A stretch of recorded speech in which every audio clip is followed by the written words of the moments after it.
Hi, I am going to talk about trauma-sensitive equine-assisted mindfulness for cancer patients with post-traumatic stress. My name is Katarina Landgren. I am the director of Mindfulness Center, Equine Human Research and Education Center. I am a cognitive science master student, a trauma-sensitive mindfulness facilitator, a trainer, educator, researcher, program developer, equine professional, and equine-assisted growth facilitator.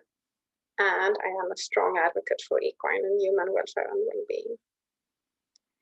Mindfulness Center is a small international research and education center.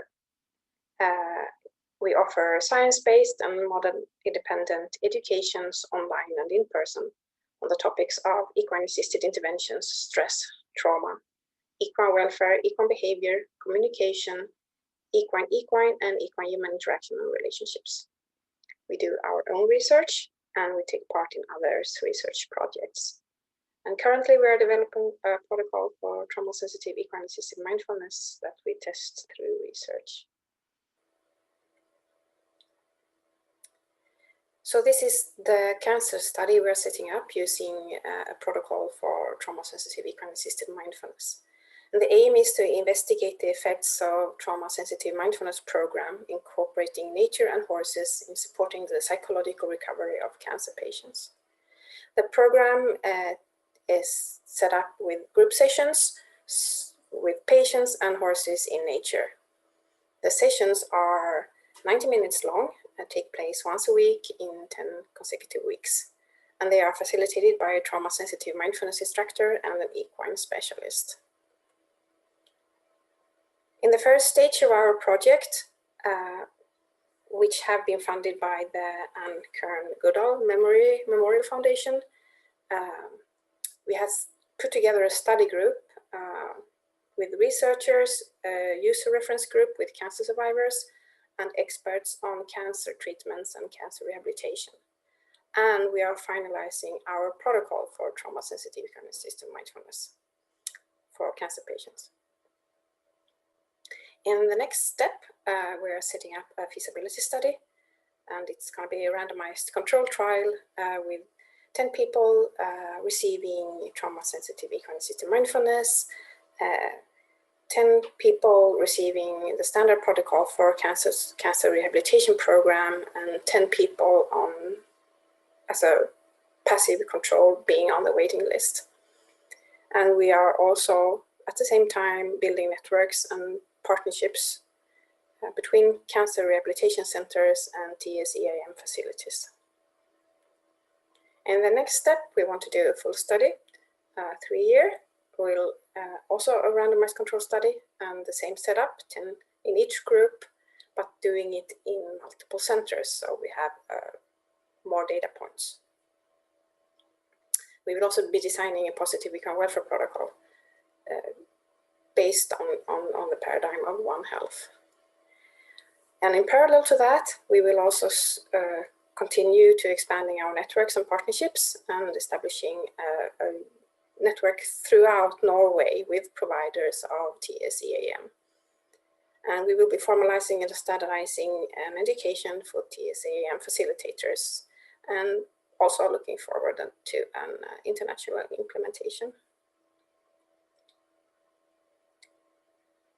So having received a cancer diagnosis and facing treatments and all the hardships and obstacles on the way there, it's easy to perceive your cancer as stressful or even traumatic, and it can lead to a PTSD. So what you can experience is fear of harm, fear of pain, fear of dying, terror and loss of control, anxiety, panic, depression, numbness, shutdown, anger, irritability, sleeping problems, nightmares, eating problems, no appetite or overeating, financial worries, burnout and fatigue, cognitive dysfunctioning, loss of or altered sense of identity, loss of or altered sense of worth, loss of hope, loss of future, loss of now, lesser or low quality of life. And there is research pointed to that mindfulness can be helpful for cancer patients and cancer survivors. So what is mindfulness? And here we use Jon Kabat-Zinn's definition. Mindfulness is the awareness that rises from paying attention on purpose in the present moment and non-judgmentally. So mindfulness is becoming more aware of our present moment, of our here and now. But how do we do that when we are stressed or traumatized? Because then often defense mechanisms kicks in. We don't really want to be in the here and now and experience all this hardship. So we can experience a disconnection called dissociation from self, from others, from our environment, from our bodies, from our experiences, from reality, from time, etc. Dissociation is a normal process that everybody has access to. It's something we do, all humans, but it worsens when we try to protect ourselves from hardships. But what is helping here is actually becoming more mindful and being able to stay with what is. To do that, we need to practice our mindfulness. And it is hard when you have this internal struggle of not really wanting to be here, but also hearing that mindfulness could be really beneficial for you. So practicing mindfulness is hard. And the here and now that we talk about is not always a nice place to be in, but it can be a very nice place to be in. So what is trauma sensitive? With trauma sensitive, we don't mean that we focus on resolving trauma. That would be being trauma focused. It means we are educated and know about trauma and that we recognize the signs of trauma. We can adapt our activities and interventions to possible trauma. And even working with horses out in nature the way we do is in itself a way of being trauma sensitive. It means whether someone develops PTS or PTSD from having cancer, TS-EAM will still be suitable. So cancer can create post-traumatic stress and even lead to post-traumatic stress disorder. Cancer can also trigger older trauma to resurface, and this is not uncommon. These are examples of how you could be trauma sensitive. For example, you can always give options. You can let everyone set their own pace. You can give space. Always have consent for everything you do with another. For example, if you touch them. You can help them pay attention to the external world and not only focusing on the internal world. So you can hold back with, for example, more traditional mindfulness exercises like breathing and body scans. You yourself can work on being present and grounded and accepting and open and authentic. So EAM, Equine Assisted Mindfulness, is a combination of mindfulness and experiential learning with horses. And we prefer to offer our EAM out in nature, so we call it nature assisted, since the benefits of being in nature supports the mindfulness as well as the experiential work. And being in nature also makes it easier to look out for the horse's welfare, which is an important component in EAM, and not only for the horse, because it impacts also the outcome of your intervention. So we talked about this, that mindfulness it's not only these blissful moments. So what we want to do is work with expanding our ability to be with things. And mindfulness is this dual. You can have this picture of two wings. You can work with your ability to be with, and you can work with your ability to work with, which means you're expanding your ability to be present. And it also helps you to be the regulator of how present you want to be. Sometimes it's a good idea to not be that present, but instead of disconnection and dissociation driving you and being in charge, you can be in charge of your own disconnection and dissociation. So you can actually use it. Working with means you will increase your ability to be with. So experiential learning is known as this learning by doing. It is a learning through reflection on what we have done. It is a way of doing, not the activity of doing itself. It's an approach to learning. And here, reflection is key. The reflection part can be conscious or it can be unconscious. And if it is conscious, it can be verbal, but it can also be expressed by painting, dancing, singing, drumming, creating in all kinds of different expressive ways. So in equine-assisted experiential interventions, we learn by doing the experimenting we do with horses out in nature, and we do reflecting. We also do analyzing and conceptualization. And this pertains to all kinds of learning. It's learning about your attention, your intentions, motivations, emotions, who you are, how you are, what you like, what you desire, how you keep yourself safe, how to cater for your needs, how to ask for help. You learn about your thought patterns, how to view and value yourself, what your role or your purpose might be, how you listen, how you reciprocate. You can learn about anything in experiential learning, from the tiniest part of where you direct your attention to complex and complicated conceptual ideas. And to this experiential learning, we add the relational aspects of the horse. So having horses presence helps with these relational aspects. And it's not only the relation to someone else, to the other. It's also about the relationship to yourself, to your body, to your mind, to your soul, to time, to environment, to basically anything. So the horses are helping with a lot here, just by being present. And that is actually what many of us have problems with. We struggle with this being present. And especially if we have something stressful has happened to us, like, for example, having or receiving a cancer diagnosis. So the horse in equine-assisted mindfulness, he is a more gentle and emotionally safe other. And he functions as a magnifying glass. He makes the processes more visible and transparent. And he also enhances the processes, makes them better, faster, deeper, and wider, because he also helps open up. And he is a point of reference, so there are differences and similarities between horses and humans, and between different horses and humans, of course.